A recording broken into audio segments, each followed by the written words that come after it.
Where's. Welcome to the Damu Kiwe Conversation, the dopest live on the internet. Well, we ain't even going to be live. This pre-recorded, but still the hottest podcast in our sector with the most influence. Them ripples through the water. That's all we want it to be. And them ripples spread wide across the Atlantic, the Pacific, to be specific. But today, divide and conquer means that we're defeated. Hit that like button on your way in, man. I'm going to get right to the content. We ain't going to waste y'all time, you know what I'm saying? Hit that like button if you ain't already did. The Hoovers at Under the Groove have a message for Dream Foreign, No Jumper, and CS2 badges. Let's get to it.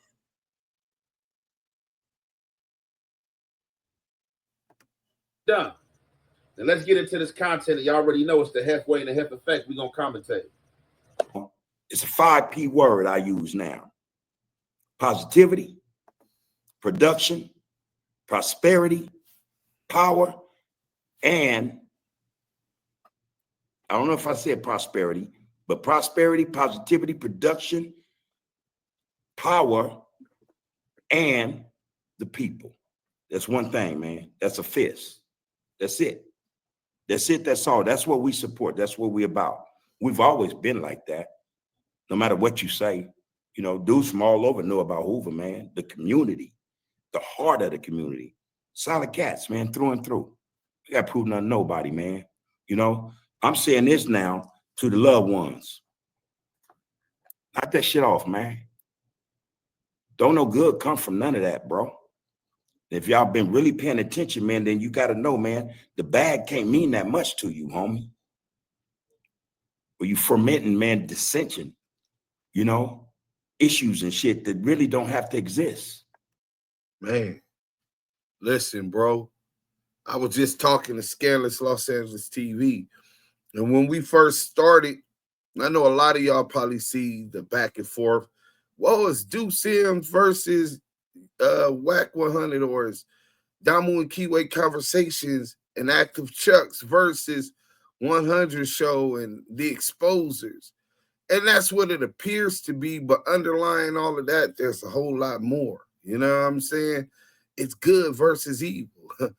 It's the oppressor and his imps, the devil and his imps, the arch deceiver, fighting to keep us stagnated, discombobulated, you know what I'm saying, divided, you know what I'm saying?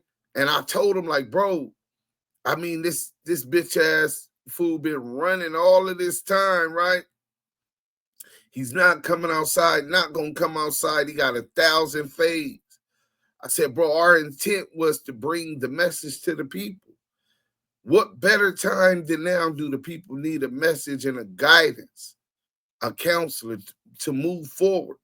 You know what I'm saying? So y'all definitely going to see that reflecting on what you call it. So it really touched me when I heard the boy from the Groove speaking on this. So I had to highlight and echo that, man. And he said issues that don't need to even be issues.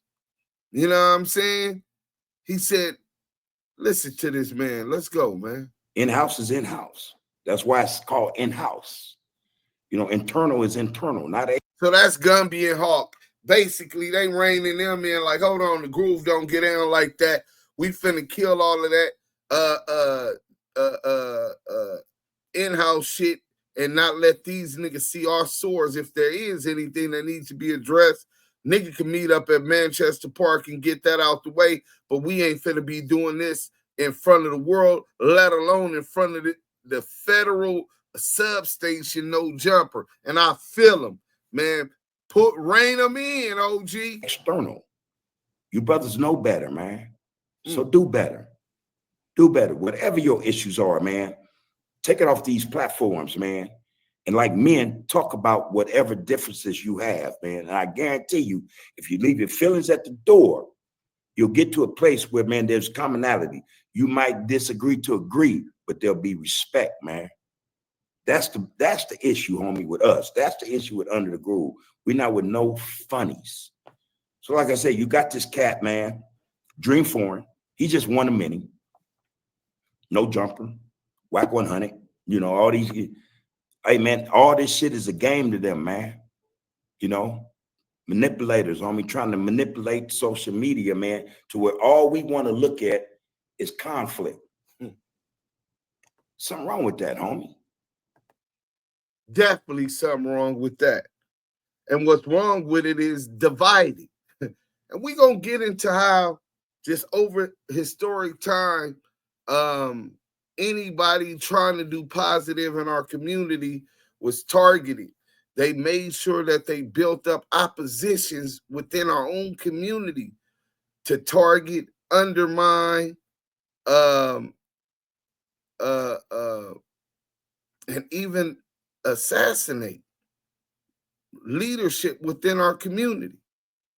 So when all we see is people that we haven't met, right? Online, that's the only way you're going to get on. You're rewarded with a no jumper interview as long as you go at this guy and you guys got this back. What happened to the talent? Leading with talent. This shit is gimmicks. And us representing neighborhoods, that shit could reflect on our neighborhoods. Now, I'm not saying you got to accept disrespect from nobody. You know what I'm saying? I'm not accustomed to that. So I wouldn't want you to or expect you to do something I myself is not willing to do. But what I'm saying is it's going to be a whole bunch of trolls and people on the internet that's going to disrespect through behind keyboards. They not really standing on nothing, never stood on nothing in their motherfucking life, let alone prepared to stand up against what you know can bring them their end, bro. Niggas that have played no games, ain't with no funnies. Why you think I try not to be on here banged out? Trying not to get into it with dudes. Sometimes we lose our way. Sometimes niggas speak his mind and just don't give a fuck. I need to screen that a little bit more. Not because the dudes on the internet is dangerous. 9 times out of 10, nothing comes about from this internet shit. But the times it does, it ends up somebody getting chipped, hurt, or put in jail. And I don't want that for myself, and I don't want that for my homies. Just because I know them niggas gonna go all the way. Them niggas been playing ball since 1968. They don't know nothing about no internet. They don't know nothing about no play, nigga. So when they come out, they only speak one language, violence. I don't want to put them in that position. Now, somebody think they gonna disrespect, oppress, threaten.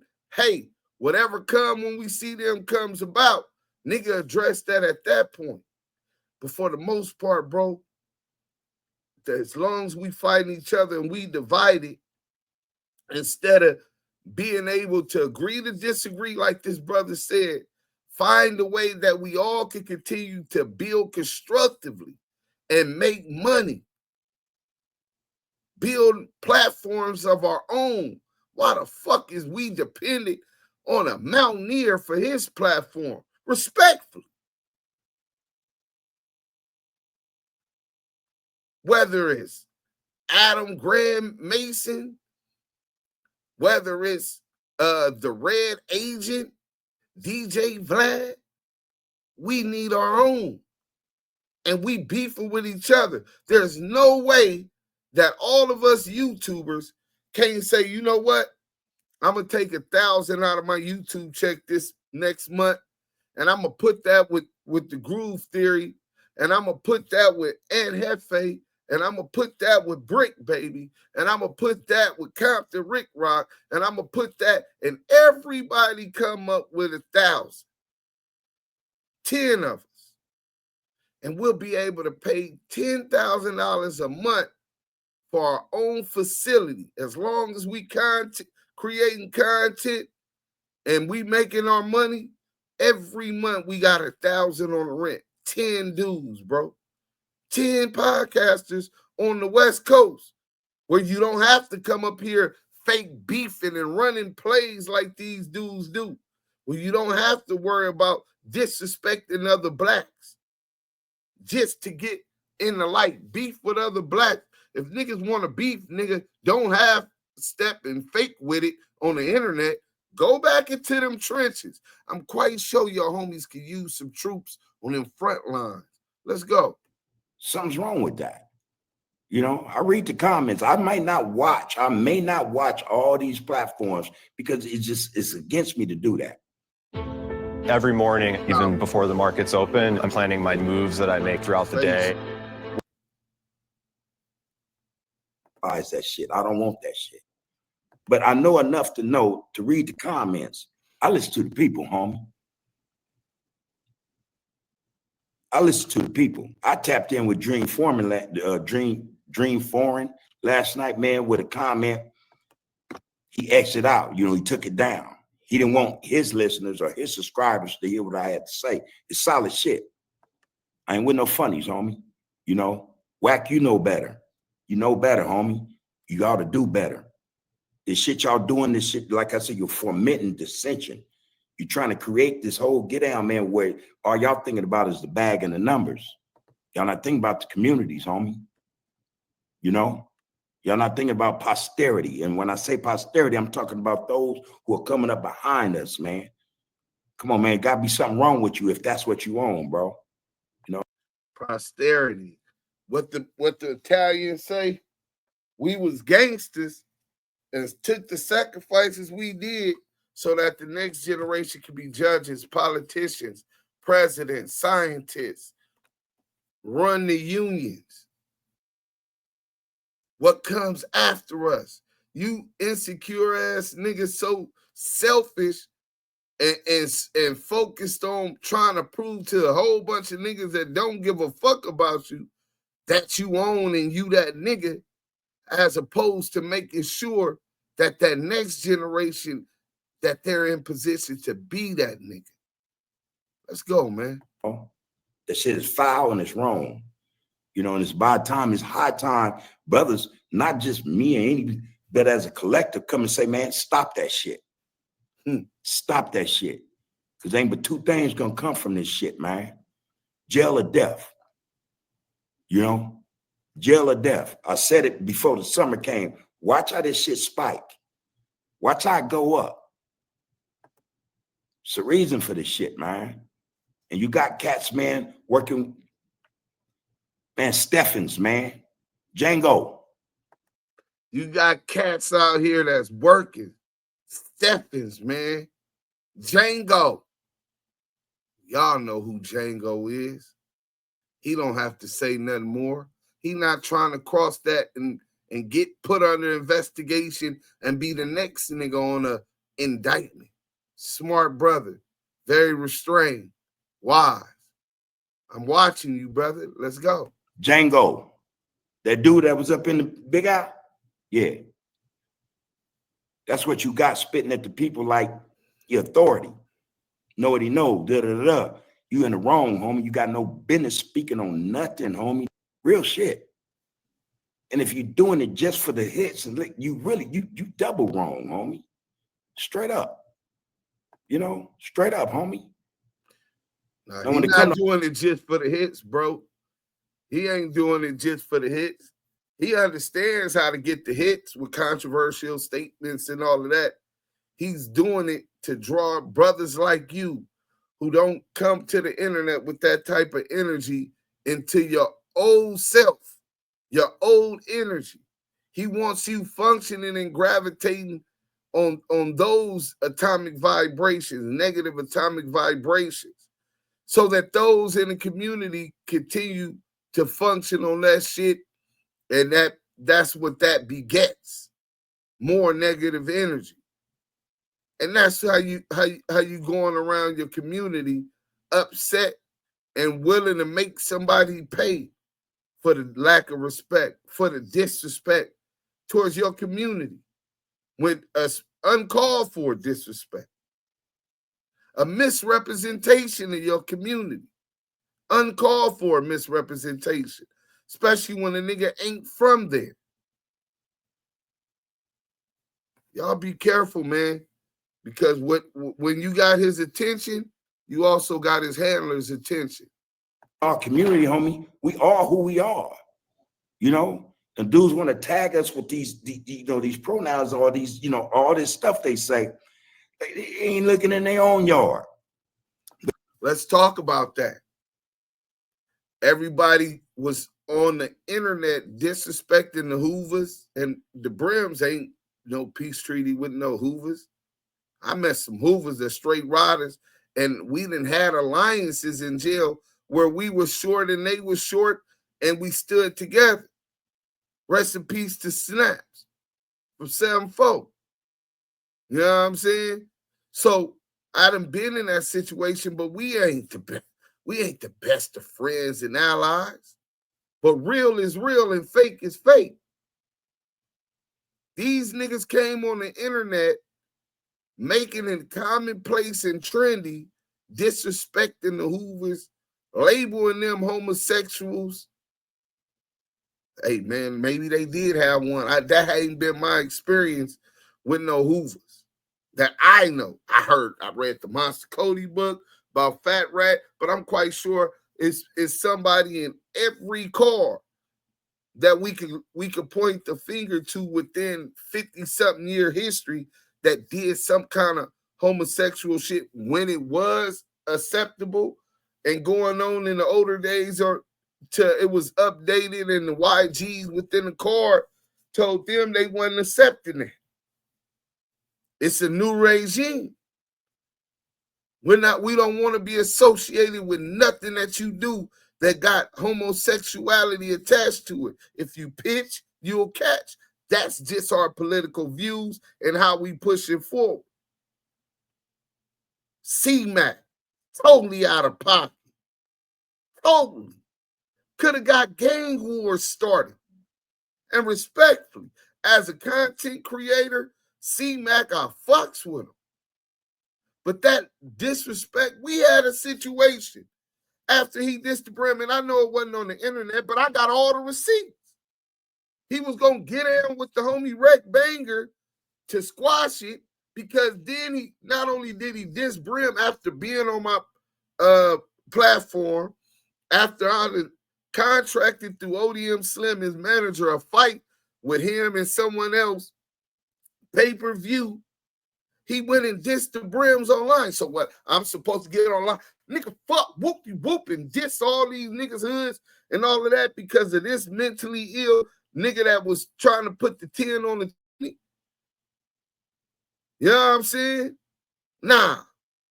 I jumped in his DM and addressed him mano y mano. I know what type of time the IGs is on. I know what type of time the YGs is on.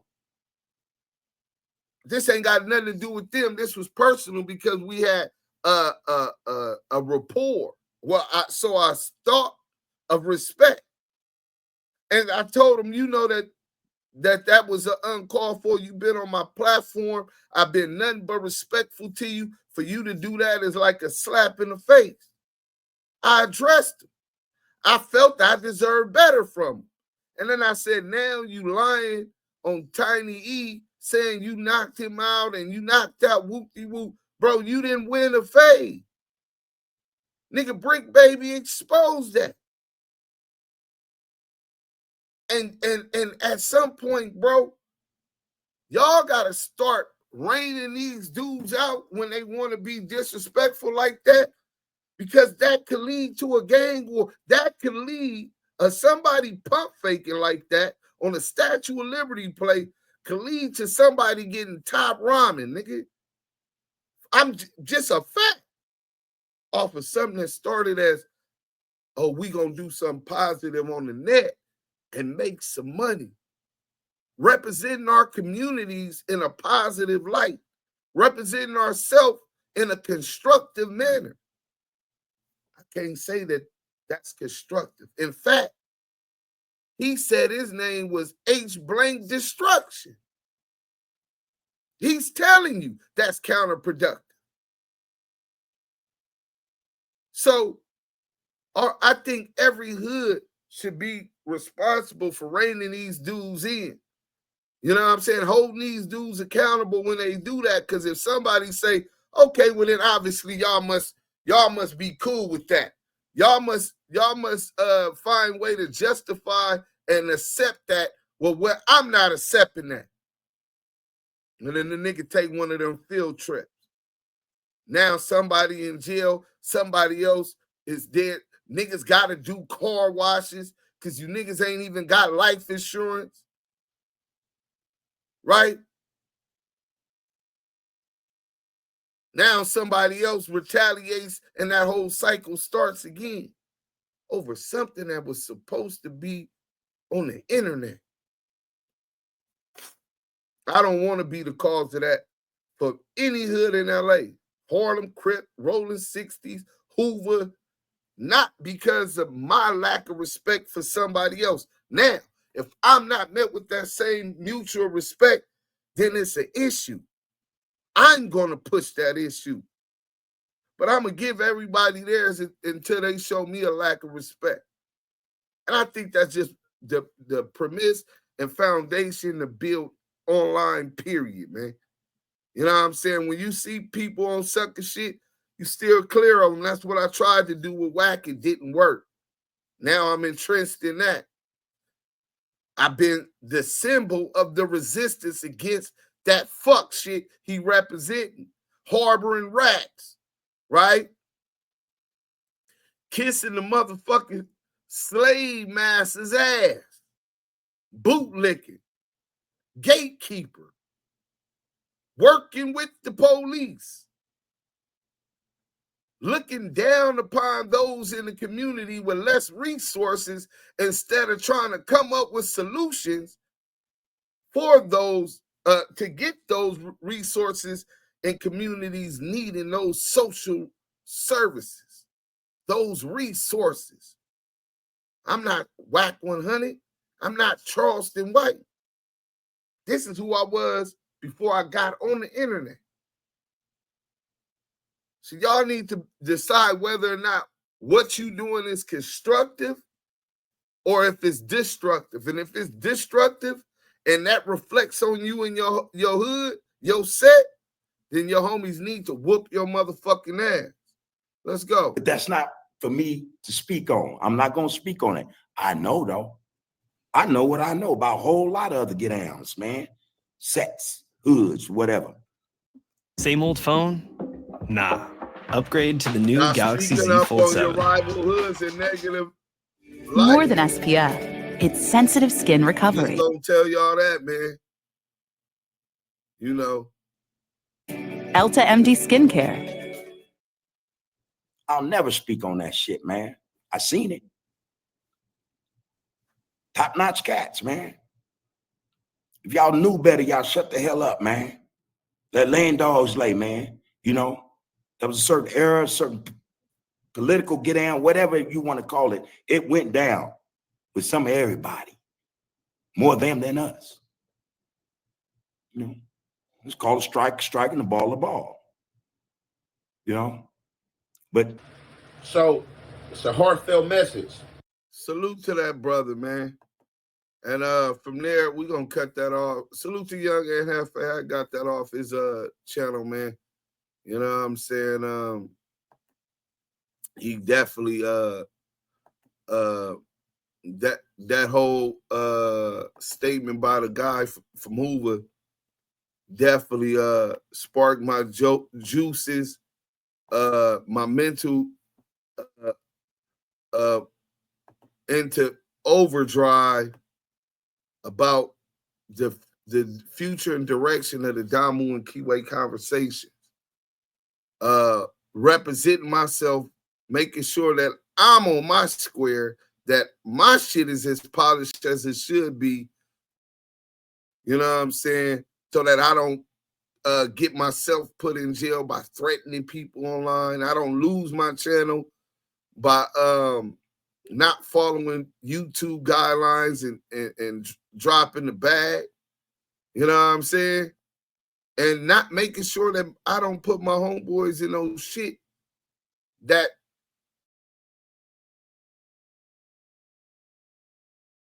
It's going to make me have to come back out and worth standing on. What they say was worth fighting for is worth dying for.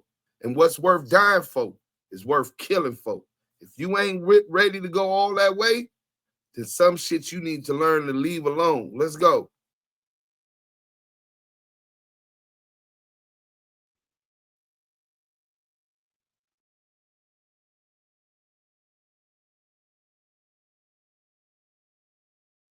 Let's start this over.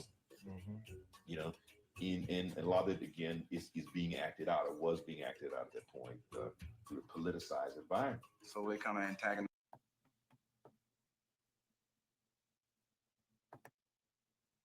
each other a little bit. They both were trying to jockey in for position in Los Angeles at that vital time. At what point did the US declare Panthers, or did they ever declare Panthers as like enemies? I don't ever remember there being that kind of formal war council where that was actually declared. As things escalated and as the body count escalated, it was clear that there was a serious competition going on. As everybody now knows, that was exacerbated by the intervention of the state, i.e. COINTELPRO.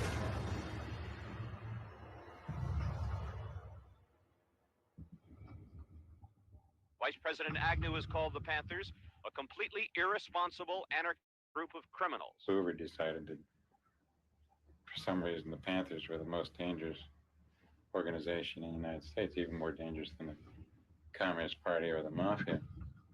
And so he ordered them essentially destroyed. Directives issued by FBI headquarters called for, quote, imaginative and hard-hitting counterintelligence measures aimed at crippling the Black Panther Party. The FBI set out to neutralize the Black Panther Party any way they could. They wanted to neutralize Bunchy Carter. He used the term neutralize, but nobody ever defined the term. Neutralizing means a lot of things, including murdering. Neutralizing, including how? As one communication went to Washington, said, we bring these two groups together and let nature take its course. It became clear that what they had to do was turn another organization against us, which was the Panthers. COINTELPRO was doing its mischief and attempting to pit the two organizations against each other. It got to the points where there was clearly almost a state of war that was existing between the two organizations. We could all feel that there was something going on that was bigger than us.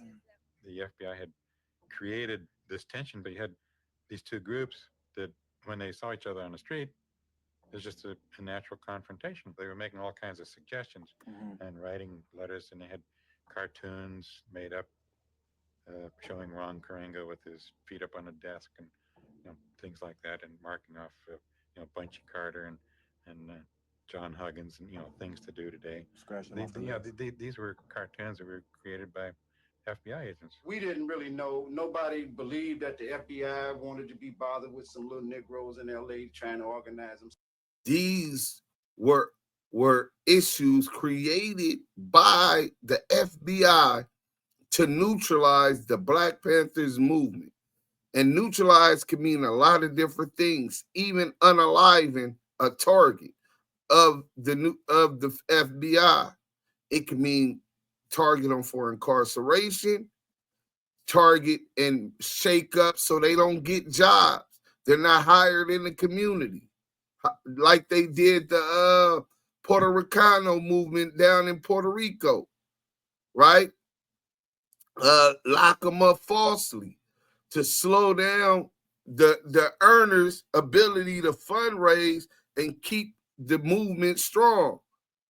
Keep the speakers locked up wrongfully, like Afeni Shakur, Geronimo Pratt. Yeah. Neutralize. The FBI created these riffs and played on them. They created and played on the divides.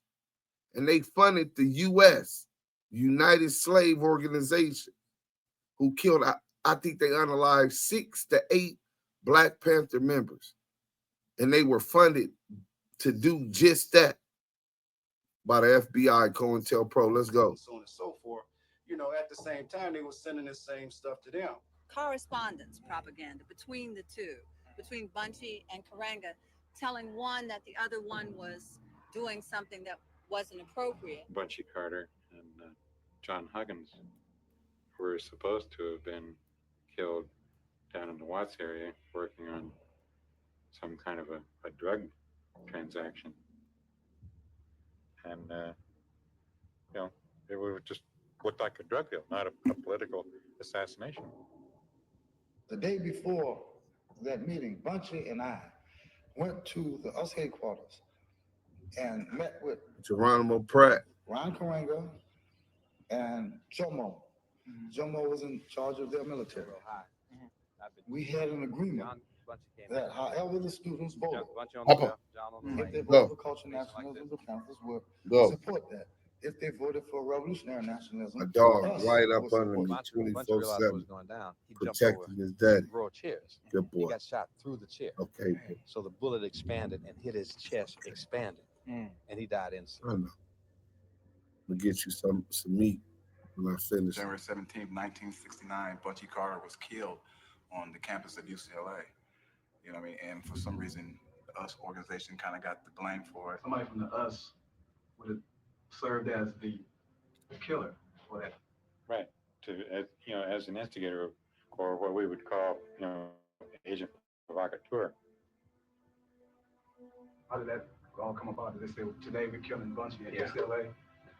Was it like, today is the day we're going to kill Bunchy, but it's going to be at UCLA? We didn't get him on that drug thing. Was it planned out, that structure? Or Well, as I understand it from the agent who was telling me about it, the operation at UCLA was all screwed up.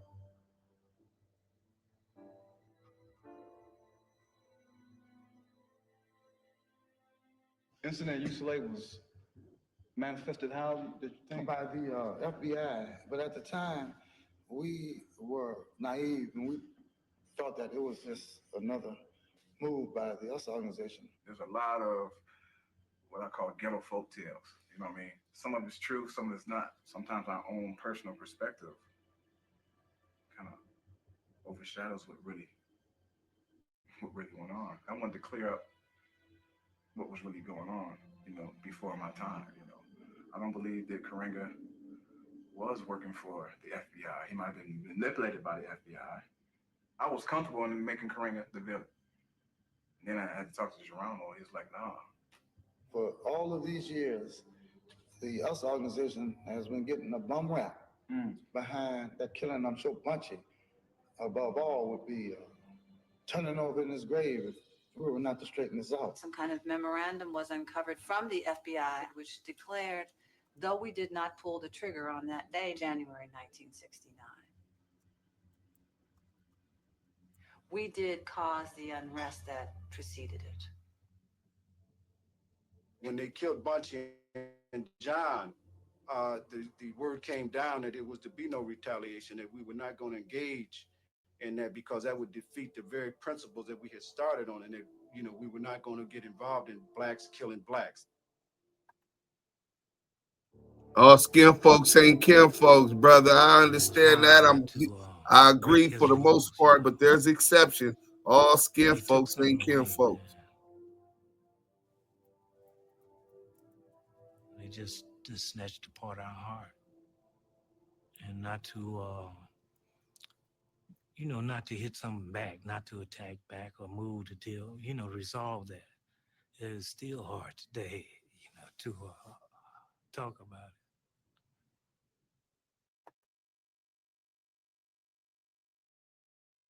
So let's go ahead and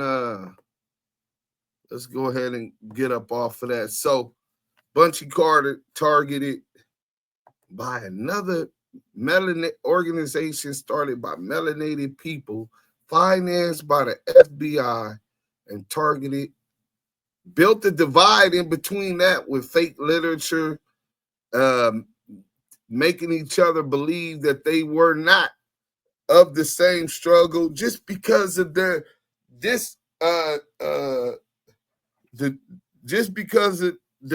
different ideologies, and they pit those two against each other.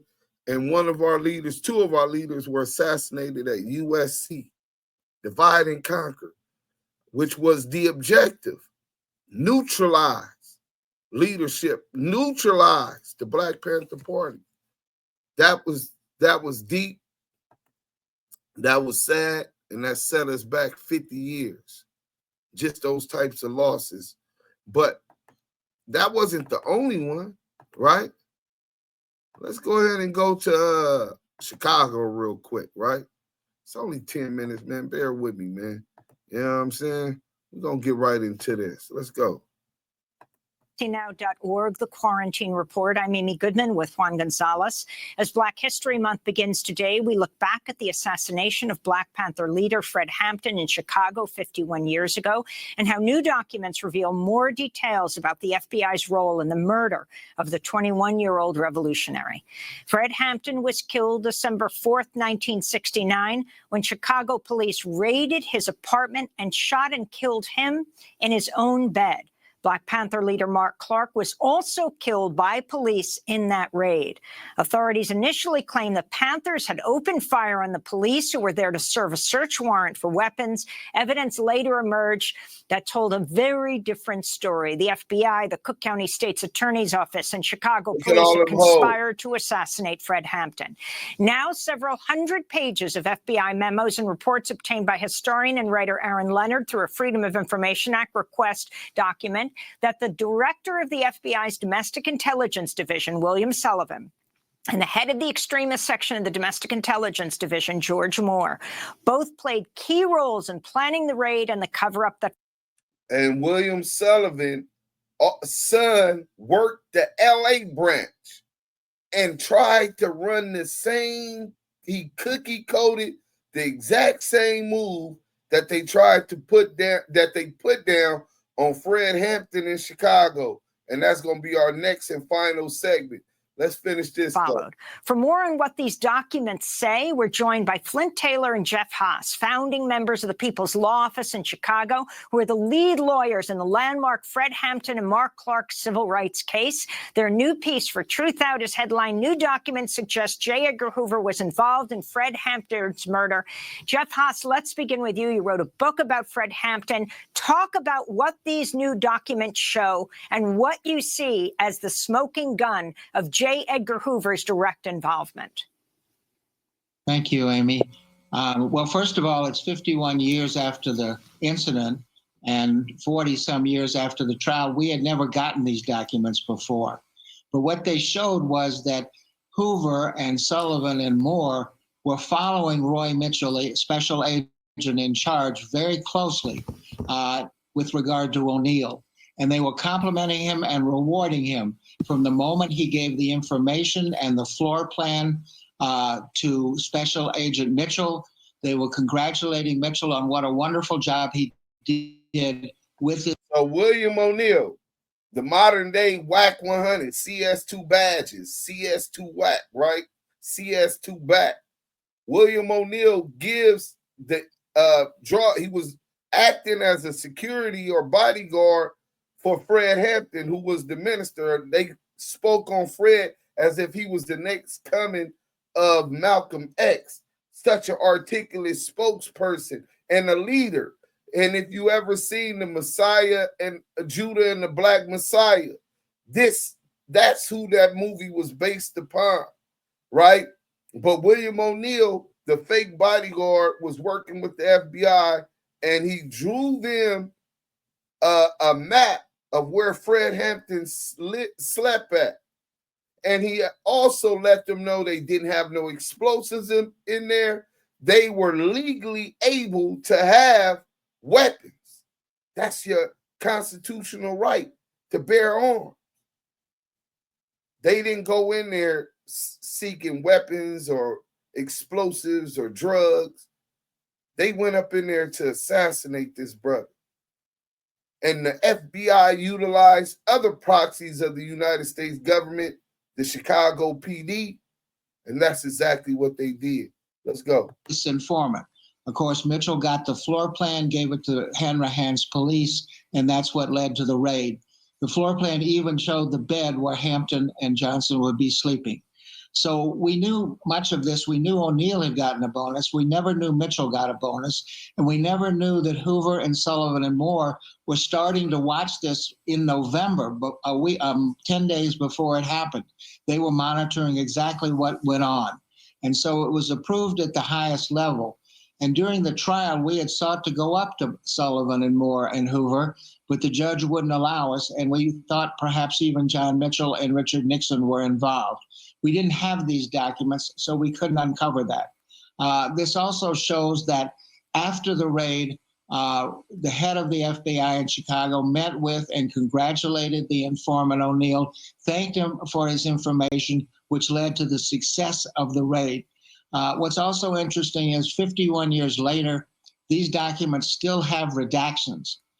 There's a specific redaction because an FBI agent had been called in front of a grand jury, and he was told, if you get asked any questions about blank, which is the FBI, leave the grand jury and report to your higher ups. A year after the raid, the FBI role and COINTELPRO had never been disclosed. It was only about Hanrahan and the police. So it took us 13 years to uncover that it was COINTELPRO, a program whose objective was disrupt, destroy, and neutralize the Panthers, and specifically prevent the rise of a Black messiah like Fred Hampton, who could unify and electrify the masses. It was this FBI program that led to the passing of the floor plan and the 90 shots and Fred Hampton executed in his bed. Do you understand that they believed in the 60s when this happened that the biggest threat to democracy in the United States government was the rise of a Black messiah who could unify and electrify the people to stand up against the injustices, to stand up against the exploitation of the people by the federal government. That's their interest. Y'all think that they still don't feel that's a threat? Y'all don't, right now, not white supremacy. I know y'all seen all of the targeting mines, the white supremacists unaliving up in Buffalo, that old lady filming it with an AK or AR-15 with the swastika on it, unaliving an innocent Black woman, somebody's auntie or grandmama. With all of these attacks, white supremacy extremists is not number one on the Trump administration's and FBI's list. It's Black identity extremists. Imagine that. The identity of who I am, melanated. It's too extreme. You're too on that. What's the problem with me knowing who I am? Why would the federal government of the United States of America have a problem with me understanding my identity? Or maybe it's just not the United States. Maybe it's some of their allies. Small hats. Zionists. Right? Who can no longer fool the world if they knew who God's people were, who the lost tribes of Israel were, who they are. Well, I don't know no other people on this earth that fit the descriptions of the in the book of Genesis, in the book of Revelations, than the melanated, celestial, carbonated beings like myself. In fact, everybody else knows their history, so they couldn't be lost. They understand their culture. They understand their history. They even have ties to national ties to their countries. We don't have that. Ours was lost, but us trying to find it is a threat to the United States government. Y'all don't forget that in the federal government. Let's go. At 2:30 in the morning on December 4th. Now, Jeff, you the documents also seem to indicate that there was a plan to cover up the FBI's involvement in the raid. Could you talk about that aspect of what you've uncovered? Yes, at the grand jury, this was a special state grand jury, because the Black community was so outraged and there was a lot of pressure, they called a special grand jury. Well, they allowed the FBI agent who talked about who fired the guns, but they didn't allow anybody to talk about the floor plan or the role of the informant, William O'Neill, in setting up the raid and getting a bonus for it. So that was kept quiet. Matter of fact, if there hadn't been a raid at the Media, Pennsylvania FBI office, we might never have learned about COINTELPRO. And in terms of why it's taken so long and there's still redactions on some of these documents, I mean, there's the assassination of President Kennedy, there have been documents released from that. And here we have one radical revolutionary in Chicago, and it's taken so long just to get information about what actually happened. Well, yes, I think the cover-up continues, and the fact that many of these pages contain redaction, including the information from O'Neill. So the things the FBI has still not released, we think, showing the involvement of higher-ups. We do have a continuous rewarding of the Special Agent Roy Mitchell, referring to the success of the raid, how the raid was critical to the role of the FBI. So see, some of these documents are new. But for the next year, Roy Mitchell got congratulated for how well he had handled O'Neill and how important the information had gotten. And they continuously internally call the raid of success, while externally they were hiding it. I want to bring Flint Taylor into this conversation, co-founder of the People's Law Office in Chicago. You and Jeff were arrested for protesting what you called in the piece the outrageous rulings of the judge and the blatant misconduct of the defense. Can you explain what this trial was, Flint? Well, this was a trial, 18 months on trial, Jeff and I and others in our office, fighting to get these documents out, fighting to establish the role of the FBI. And we had a judge who was very similar to Judge Hoffman in the Conspiracy 8 trial, which many people may remember. And he was dead set against us. He was originally from Alabama. He was a racist, and he did not believe and would not let us get at the evidence that the FBI was involved in this case. But we were developing this evidence along with the Senate Select Committee, the Church Committee. So we were exposing this evidence both in court and outside of court, and the judge was getting more and more upset with us. And so when we protested the unfair rulings that he was making, he was keeping us from putting Hoover in the case. He was keeping us from putting John Mitchell and the others from Washington in the case. And he was keeping us from getting the documents that showed the bonus to O'Neill, the informant. All of this we were fighting for day and day after day. And when we protested, both of us at various times were held in contempt and sent to the federal lockup here in Chicago. But we kept fighting it. Dude, they were held in contempt because the judge is tipping his thumb on the scales of justice by not allowing the victim's family and attorneys fighting for the civil rights of this man being violated. They don't want key evidence to the grand jury. This is the type of things that happen in criminal cases daily. All they got to do is make rulings like this on what is admissible and what is not admissible. So, yeah, let's go. The judge threw the case out after 18 months of trial, believe it or not. He wouldn't let the jury decide the case.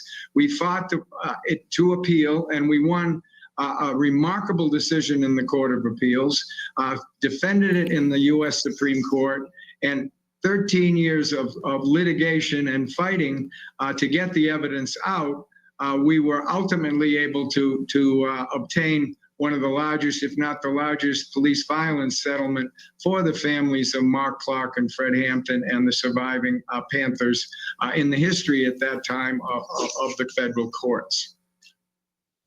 And Flint, for the younger members of our audience who really do not perhaps understand the role and significance of the Black Panther Party, and for instance, J. Edgar Hoover labeling them the greatest domestic threat to the U.S. government. Hoover was aware by then, although the public found out later, that there had been polling done, secret polling done, that showed that more than 25% of all African Americans at the time supported the Black Panther Party. Could you talk about the party's significance?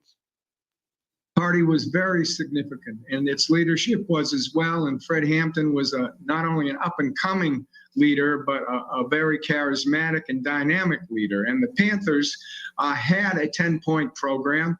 That program covered the waterfront with all sorts of revolutionary and socialistic programs, free breakfast program, for example, free medical clinic, for another example, a newspaper that came out every week and talked about the atrocities of the police and the government.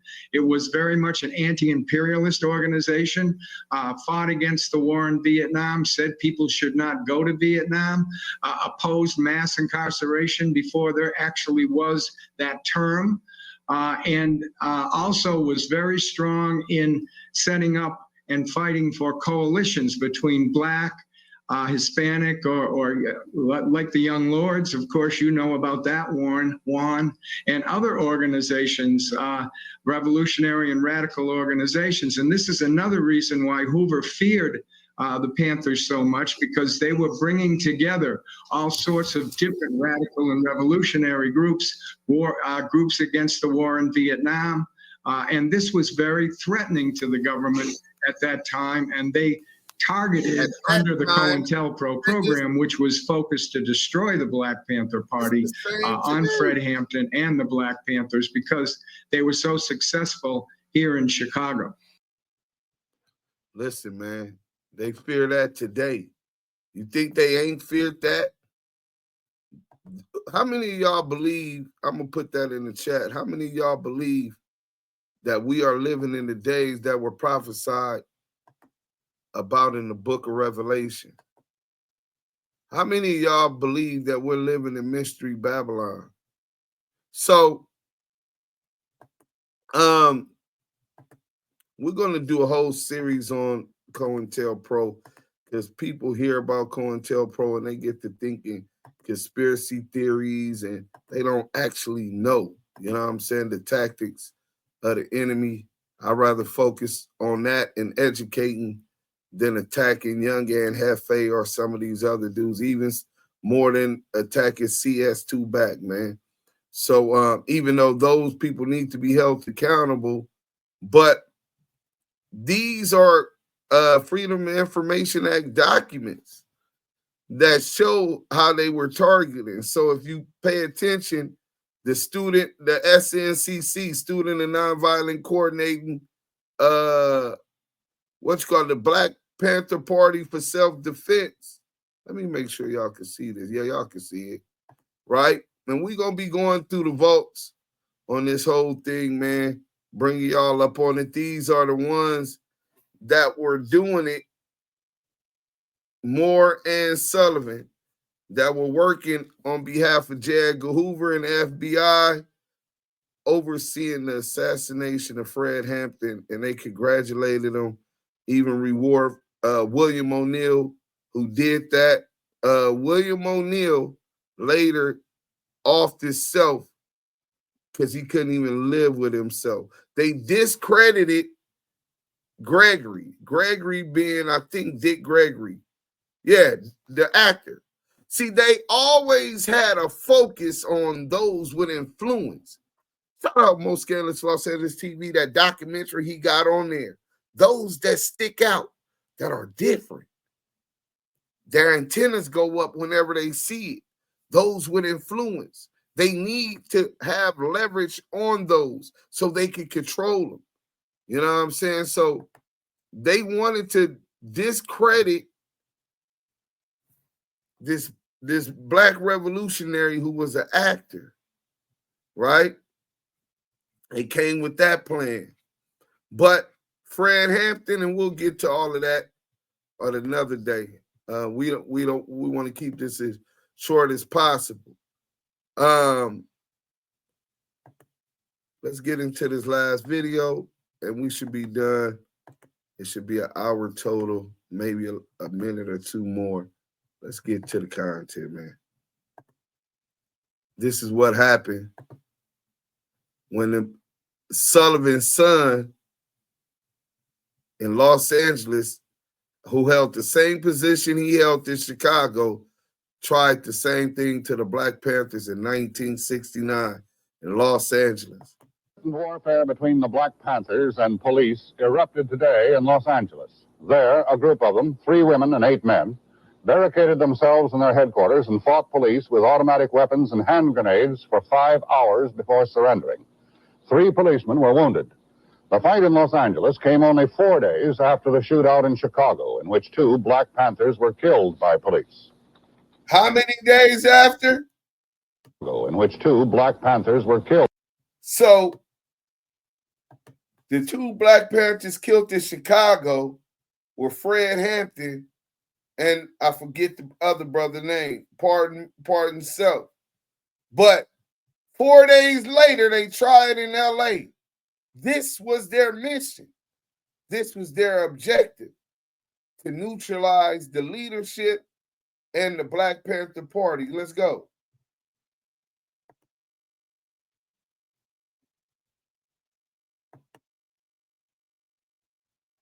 Little technical difficulties. Bear with me.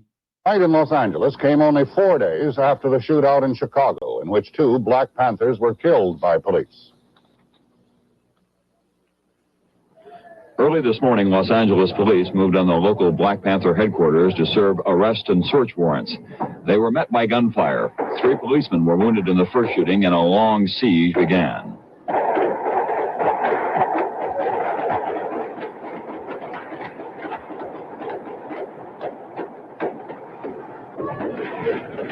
Everyone was ordered out of the area, and the battle went on sporadically for 5 hours. This is going burning.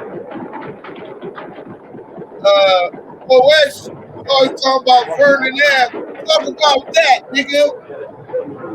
You ain't did nothing more gangster than that. Police began to tear gas the building and threatened to go in after the occupants. Finally, a white flag emerged, and 11 men and women filed out. Let's get more of that. Let's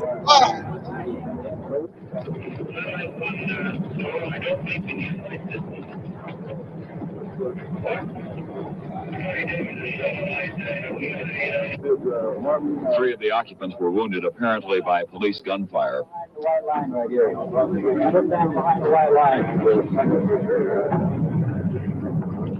The others were photographed for the record on the spot and taken to jail.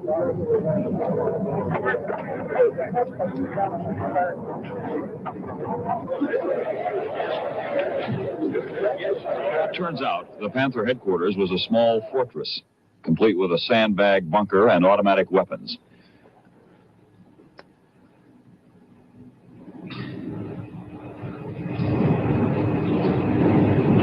There were some escape hatches, but they weren't used today. Police said they've known for some time that the Panthers were storing illegal weapons, and they also expected the Panthers to use them. So 300 officers were assigned to this morning's raid.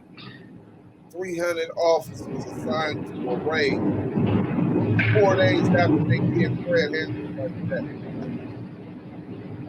And salute to the fallen soldiers. Los Angeles police officials said the evidence they had against the Black Panthers here was developed independently, that this raid had nothing to do with raids on Black Panther headquarters in other cities across the country. The actions of the Los Angeles Police Department were taken as a result of action and intelligence gathered here in the city of Los Angeles. Nothing related to going. See what he say? Intelligence gathered in the city of Los Angeles. But not just the city of Los Angeles. It was COINTELPRO. They were targeting the Panthers. They lied in. Panther activities anywhere else in the country. Today's raid had nothing to do with Panther activities anywhere else in the country. No, this action is strictly local, and it concerns only the city of Los Angeles. But last week, Panther attorney Charles Gary said it's all part of organized harassment. I'm satisfied that the United States government and the state authorities and state agencies are out to systematically commit genocide on the Black Panther Party. And at the site of today's gun battle, many area residents and businessmen complained that the raid was designed to put fear in the black community. Los Angeles police made 2 other raids on Panther hangouts today, and there was no trouble at either location. Tom Brokaw, NBC News, Los Angeles. Crowds have lined up daily outside the Chicago apartment of Fred Hampton, slain last week along with another Panther leader in what police described as a shootout. Various black and white civic groups and the American Civil Liberties Union all have called for independent investigations. They say that inspection of the apartment's interior, bullet holes, and other evidence disputes the official police version of what happened. The Black Policemen's Association says it has found serious discrepancies. You men are members of the Chicago Police Department, and in your investigation, you use the professional police methods to obtain this information? Yes, we did. That's why we were asked then to assist the lawyers in their investigation, because we did have police expertise. And it's just unbelievable, the things that we observed, the things that we found. It's just a preponderance of evidence. As an individual, are you convinced that the official version is a lie, that it is a case of murder? Personally, I am. The latest demand for an outside probe has come from the village of Maywood, 20 miles west of Chicago, where Hampton grew up and was well known.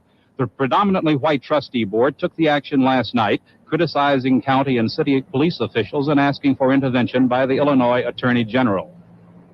This blatant act of legitimatized murder strips all credibility from law enforcement. In the context of other acts... Nigga, what we went through, fuck slavery, after slavery, what we done endured, our communities, where the police have legally been allowed to assassinate our people, strips any credibility from law enforcement in this country. But you got this nigga 600, you got crackhead Eddie boy talking about Big U was a rat because the police told him that. Nigga, you ain't from our community. You is not our people.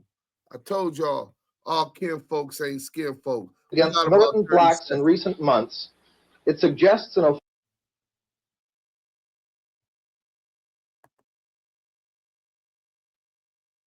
official policy of systematic repression. The pious statements of State's Attorney Hanrahan concerning the brave response of the police against the vicious Panther attack, and his allusion to the grace of God concerning the sparing of the policemen, only makes the situation more macabre and terrifying. By late today, thousands of people had walked through the West Side Funeral Home, where Hampton's body will remain until late tomorrow. Hundreds of others waited patiently to get in. By nightfall, there had been no official response to the demands for independent investigations of the incident. Bill Matney, NBC News, Chicago. Hey, man, salute to y'all. Remember, they want to keep us divided because they remember the threat that the Panthers sent. The Panthers were a lot more calm and weren't physically prepared for the urban warfare that the Bloods and Crips, the Blackstones, the folks, the Black disciples, the vice lords, that the Latin kings are prepared for, trained to go. And we don't respect y'all laws. We understand that there's 2 justices in this country, and we refuse to stay on the butt end and the ass end of what y'all call just us. You understand what I'm saying? The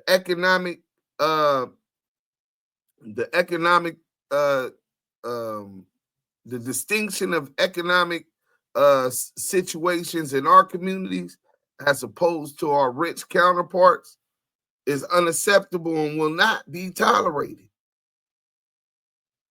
Stop allowing them to divide Crips and Bloods, Crips and Crips, Piru'S and Brims. Do not allow them to further build on that divide and keep us going at each other like Adam Grandmaster does daily on No Jumper. That's just a microcosm of a whole bigger play that they've been doing in America since they got here. Stop allowing them to have you focus on the differences ideologically or geographically, light skin versus dark, woman versus man, young YNs versus unks and OGs, like Nina Boy always plays on. See, a lot of these dudes, you can peep what type of time they on by peeping their tactics, familiar tactics, utilizing what the Fed's been utilizing the whole time. You know what I'm saying? They credit Aristotle for saying that a master of metaphor is a genius, for a master of metaphor sees the similarities in the dissimilar, right? Most people see, oh, that motherfucker Mexican, or that nigga's a Democrat, or that nigga's a Republican, or he's a Trump supporter. And they divide themselves. Oh, I'm from the Midwest. Oh, I'm from Chicago. Because of these imaginary geographical lines that Europeans created as they came over here, maiming, stealing, killing, kidnapping, raping. And you guys honor that.